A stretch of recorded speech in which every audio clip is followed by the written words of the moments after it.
दोस्त बना लिखवा लिया सारी प्रॉपर्टी, अब कब्जा करने पर हुआ आमादा। दोस्त बनकर दोस्त की पीठ में घोंप दिया चाकू, दर दर भाग दौड़ कर रहा दोस्त का परिवार। हो गया सारा परिवार भूमिहीन, सड़क पर आ गया करोड़पति परिवार। तहसील क्षेत्र बना चर्चा का विषय। यूपी के जनपद महाराजगंज के तहसील निचरौल के एक सनसनीखेज खबर प्रकाश में आया है, जहां एक भूमाफिया किस्म का व्यक्ति अपने ही दोस्त की प्रॉपर्टी बिना किसी रुपए को दिए ही लिखवा लिया है और पारिवारिक कलह समाप्त होने पर लौटा देने का भरोसा दिया था। पर समय के साथ दोस्त अब दोस्त नहीं रह गया और अपने ही दोस्त के से दगाबाजी कर लौटाने से मुकर गया, जिसके बाद अब सारी संपत्ति पर हावी होने के फिराक में है। तो वहीं दूसरी तरफ दोस्त अपने पूरे परिवार के साथ सड़क पर आ गया है। मामला नगर कस्बा निचरौल के कृष्णा नगर का है, जहां छेदी खां नामक व्यक्ति का अपने ही परिवार में अविश्वास की वजह से पारिवारिक कलह पैदा हो गया था, जिसमें दोस्त समझौता कराते कराते अपने दोस्त से ही सारी प्रॉपर्टी, घर, मकान व खेत सभी लिखवा लिया और कहा कि जब परिवार में कलह समाप्त हो जाएगा तब वापस कर दूंगा। पर सारी प्रॉपर्टी रजिस्ट्री होने के बाद की बात सुनकर दोस्त का बेटा साकिर और उनकी पत्नी हकीकुन्निसा ने सारी प्रॉपर्टी पर मुकदमा न्यायालय में कर दिया है, जिसके बाद पूरा संपत्ति विवादित हो गया है। पर जब दोस्त के घर में कलह समाप्त हो गया और प्रॉपर्टी वापस करने की बात कही, तब दोस्त गद्दार निकल गया और प्रॉपर्टी वापस करने से साफ मना कर दिया, जिसके बाद दोस्त व परिवार सड़क पर आ गए। लगातार न्याय की गुहार लगा रहा है, पर मामला प्रॉपर्टी से जुड़े होने से कुछ नहीं हो पा रहा है। यूपी की योगी सरकार भूमाफियाओं को सबक सिखाने की बात कर रही है, पर भूमाफियाओं पर शिकंजा कसता नहीं दिख रहा है और माफिया सरकार और लोगों को लूटने में लगे हुए हैं, जिसमें प्रशासन भी मदद करता दिख रहा है। अब देखने वाली बात है कि क्या छेदी खान को न्याय मिल पाता है या नहीं। कहाँ घर है भैया आपका? ये जो पीछे आपका खेत दिखाई दे रहा है, ये किसका है? जो किनारी लगा हुआ है। नहीं, ये जो खेत है किसका है? हाई वाला। हाँ। वो छेदी का।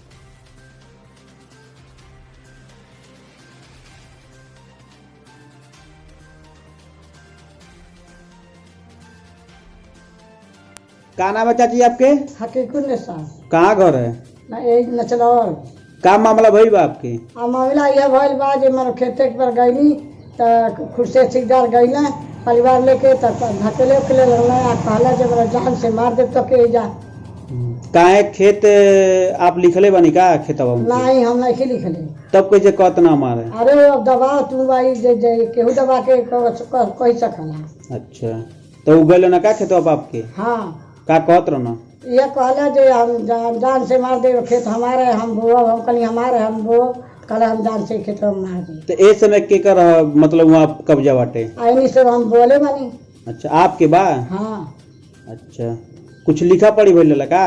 अब वह लिखा पढ़ी नहीं भइल बा, वैसे दबा के मतलब जबरदस्ती कब्जा करते ना खेतवा बाप के? हाँ, खेत सब। अच्छा, ठीक है। और मेरा समस्या है कि हमारे दोस्त खुर्शीद थे। अच्छा सिला दिया तूने मेरे प्यार का, यार ने ही लूट लिया घर यार का। अच्छा सिला दिया तूने मेरे प्यार का। नहीं मान रहे थे, तो इन्होंने हमको मोटिवेट करके कहे कि ज़मीन हमारे नाम से रजिस्ट्री कर दीजिए और फिर हम आपको वापस कर देंगे। उसमें 2 लाख रुपया भी हमने दिया है उनको, आज तक कहने पर वापस नहीं कर रहे हैं। कौन मोटिवेट किया था आपको? खुर्शीद अहमद। किसके नाम से रजिस्ट्री हुआ है? हुआ है सायदा खातून की। वो कौन है? उनकी औरत है। रजिस्ट्री किस बुनियाद पे आप किए थे? वापस करने के लिए। परिवार जब हमारा हमको ज़्यादा तंग कर दिया, तो उसी पर वो कहे कि हमको रजिस्ट्री कर दीजिए, हम फिर आपके परिवार में, जब परिवार आपका सही हो जाएगा वापस कर देंगे। अब हमारा ज़मीन आप रजिस्ट्री किए? पूरे ज़मीन को कर दिए जितना निचलौल में थी। 80 डिसमिल 79 डिसमिल खेत है और 2 डिसमिल 3 तल्ला मकान बनी हुई है। अभी आपका परिवार आपके साथ में रहता है? हाँ। आपके बच्चे आपकी बात मानते हैं? हाँ। तो क्या समस्या आ रही है? खुर्शीद क्या बोल रहे हैं आपको? खुर्शीद हमको ज़बरदस्ती थी कर रहे हैं, तंग कर रहे हैं हमको जोतने बोने के लिए। हम जोत बो रहे हैं तभी से, आज भी जोत बोते हैं। आपने रजिस्ट्री किया था तो ये कह के किया था ना? हाँ, वापस करेंगे। बच्चे जब वापस आ जाएंगे? हाँ, वापस कर देंगे और उनको जो लगेगा उसमें हमने ये भी कहा था 1 लाख रुपया आपको ज़्यादा भी दे देंगे वैसे। खुर्शीद कौन है आपके? हमारे दोस्त थे वो, सन 92 से उनकी दोस्ती थी। उनके लड़के हमारे दुकान पर आते थे, तब दोस्ती थी। रजिस्ट्री करने के टाइम आपको होश था जरा भी? नहीं, क्यों? हम पागल हो गए थे उस वक्त, मानसिकता हमारी खराब हो गई थी। पारिवारिक कलह कितने दिनों से चल रही थी? पारिवारिक कलह तो हमारा चल रहा था बहुत मुद्दत से। समझाते बुझाते बच्चे हमारी बात को नहीं, हमारी बीवी होने हमारे। के बाद बच्चे आपके साथ में हैं? हाँ, अब हैं। आपका भरण पोषण कहाँ से चल रहा है? चल रहा है, बच्चे चला रहे हैं किसी तरह से इधर उधर से करके। बच्चे क्या कर रहे हैं आपके? कितने बच्चे हैं? 3। तो अब ज़मीन आपको वापस नहीं दे रहे हैं? नहीं दे रहे हैं। क्या बोल रहे हैं? कह रहा है कि अब पैसा आप ले लीजिए, हाँ, और क्या बोलता है वो, ये वापस नहीं करेंगे, पैसा ले लीजिए। आपके लड़के जो है मुकदमा किए हैं, अगर उसको ठीक करें तब पैसा देंगे, और वो अभी पैसा के अलावा और कुछ ज़मीन नहीं वापस करेंगे, ये तो बोल रहा है। यानी आपसे धोखा दिया? धोखा दिया है, दोस्त होने के नाते धोखा दिया है। हमारे दोस्त ने धोखा दिया? दोस्त ने धोखा दिया है। यहाँ से और लक्ष्मीपुर कोर्ट तक, वहाँ भी हमारी मकान है, वहाँ भी आना जाना था? हाँ, वहाँ आना जाना, शादी ब्याह में, हेन तेन में लेन देन सब था। हमने पैसा भी उनको। सरकार और देश के मुखिया माननीय योगी जी से क्या कहेंगे? योगी जी से यही कहेंगे कि हमारी ज़मीन हमको वापस दिलाया जाए। ये दोस्त हैं, दोस्ती में धोखा किए ये हमारे साथ। आपने मुकदमा कर रखा है? हाँ, चल रहा है, उसका मनसूखी चल रहा है। मैं नगर पंचायत निसरौल जनपद महाराजगंज का स्थायी निवासी हूँ। यही मेरा मकान है।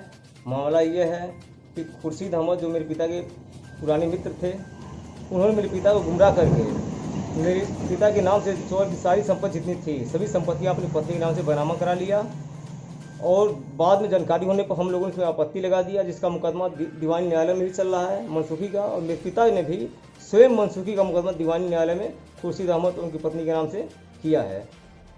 दिनांक 24/5 को पिछले महीने मैं अपने खेत पे जो है देखने गया था। उसी दौरान खुर्शीद अहमद अपने परिवार के साथ मेरे खेत पर आधमके तक कब्जा करने की नीयत से आधमके। मैं अपनी माँ को लेकर खेत पर गया और हम लोगों ने मुकदमे का हवाला दिया कि मुकदमा चल रहा है, इस दौरान कब्जा हमारा है, हम बोएंगे, आप कब्जा मत कीजिए। तो वो लोग जो है हम लोगों को गाली बता दिए था, जान से मारने की धमकी दिए, हत्या कराने की धमकी दिए। वहाँ पर मौजूद कुछ लोगों ने बीच बचाव किया। हम लोग घर आए, इसी सूचना मेरी माँ ने पुलिस कप्तान महोदय को रजिस्ट्री के माध्यम से दिया। पुलिस कप्तान महोदय द्वारा थाना प्रभारी निसरौल को आदेशित किया गया कि जमीन कब्जा करने व जानवर हत्या की धमकी देने के संदर्भ में आवश्यक कार्रवाई कर दिनांक 15/6 को आख्या प्रेषित करें। लेकिन पुलिस ने कोई कार्रवाई नहीं किया। पुनः दिनांक 15/6 को मैं अपने खेत की रुपाई करा चुका था पहले से ही। मैं खेत को देखने गया, उसी दौरान अशफाक अपनी बुलेट मोटरसाइकिल मेरे खेत पर धमका था, कहा साले इसी तुमको जान से मार के ख़त्म कर देंगे वरना तुम खेत छोड़ दो। जिसकी सूचना मैंने पुनः थाने पर जाकर लिखित तौर पे दिया। अब तक कोई कार्रवाई नहीं हुई। आए दिन वो लोग मेरे इर्द गिर्द घूम रहे हैं, धमकियाँ दे रहे हैं, यहाँ तक कि मेरे घर पे आकर मेरी बाहर मारुति खड़ी है उसका जो है फ़ोटो खींच रहे हैं। इसमें पुलिस कोई कार्रवाई नहीं करे। हत्या की आशंका बनी हुई है, उपरोक्त दबंग लोग हैं, वो लकड़ी के ठेकेदार भी हैं। पुलिस जो है इस मामले में लिपापोती कर रही है, कोई कार्रवाई नहीं करना चाहती है। कप्तान के आदेश की भी अवहेलना कर रही है पुलिस। इस समय जो योगी का जो है शासन है, इस समय भाजपा की सरकार है, योगी से क्या कहना चाहेंगे आप? मैं माननीय मुख्यमंत्री योगी आदित्यनाथ जी से कहना चाहता हूं कि ऐसे दबंग लोगों जो अपराध करने के लिए एकदम मन बढ़ाई कर रहे हैं, और पुलिस के लोग जो उनका मनोबल बढ़ा रहे हैं और कार्रवाई नहीं कर रहे हैं, ऐसे पुलिस वालों के खिलाफ भी उचित कानूनी कार्रवाई करें जिससे अपराध पे रोक लग सके।